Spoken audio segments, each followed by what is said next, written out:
Ika-38 Kabanata. Gumawa rin sila ng kwadradong altar na pagsusunugan ng handog na sinusunog.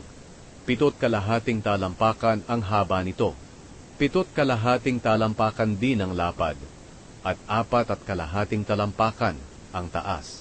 Nilagyan nila ito ng parang mga sungay sa 4 na sulok, na kasama ng ginawa ng gawin ang altar. Binalutan nila ng tanso ang altar. Ang lahat ng kagamitan ng altar ay gawa rin sa tanso. Ang mga lalagyan ng abo, pala, mangkok, malalaking tinidor para sa karne, at mga lalagyan ng baga. Gumawa rin sila ng parilyang tanso para sa altar, at inilagay nila sa ilalim ng altar sa patungan nito sa gitna ng altar. Gumawa rin sila ng 4 na argolyang tanso at ikinabit ito sa 4 na sulok ng parilyang tanso. Ang mga argolyang ito ang pagsusuksukan ng mga tukod na pambuhat sa altar. Ang mga tukod ay gawa sa kahoy ng akasya at binalutan ng tanso. Isinuksok nila ang mga tukod sa argolya sa bawat gilid ng altar para mabuhat ito. Tabla ang ginawa nilang altar at bakante ang loob. Ang paggawa ng plangganang hugasan. Pagkatapos, gumawa sila ng tansong planggana. Ang patungan nito ay tanso rin. Ang mga tansong ginamit dito ay galing sa tanso na salamin ng mga babaeng naglilingkod sa pintuan ng toldang tipanan. Ang paggawa sa bakuran ng toldang tipanan. Nilagyan nila ng bakuran ang toldang tipanan at pinalibutan nila ito ng mga kurtina na pinong telang linen. Ang haba ng kurtina sa bandang timog ay 150 talampakan. Ikinabit nila ang kurtina sa 20 haliging tanso na nakasuksok din sa 20 pundasyong tanso. Ang kinabitan ng kurtina ay ang mga kawit na pilak na nakakabit sa mga baras na pilak sa mga haligi. Ang kurtina sa bandang hilaga ay 150 talampakan din ang haba, at nakakabit ito sa 20 haliging tanso na nakasuksok sa 20 pundasyong tanso. Ang pinagkakabitan ng kurtina ay ang mga kawit na pilak na nakakabit sa mga baras na pilak sa mga haligi.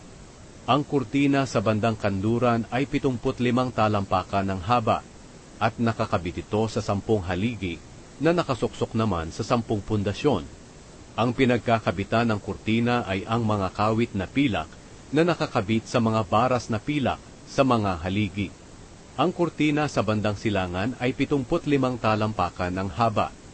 Ang pintuan ng bakuran ay nasa silangan, at may mga kurtina ito sa gilid. Ang kurtina sa kanan ay 22.5 talampakan ng haba, at nakakabit ito sa 3 haligi na nakasuksok sa 3 ring pundasyon. Ang kurtina sa kaliwa ay 22.5 talampakan ng haba, at nakakabit ito sa 3 haligi na nakasuksok sa 3 ring pundasyon. Ang lahat ng kurtina sa palibot ng bakuran ay gawa sa pinong telang linen. Tanso ang pundasyon ng mga haligi, at pilak naman ang mga kawit at mga baras nito. Ang mga ulo ng haligi ay nababalutan ng pilak. Ang lahat ng haligi sa palibot ng bakuran ay may baras na pilak.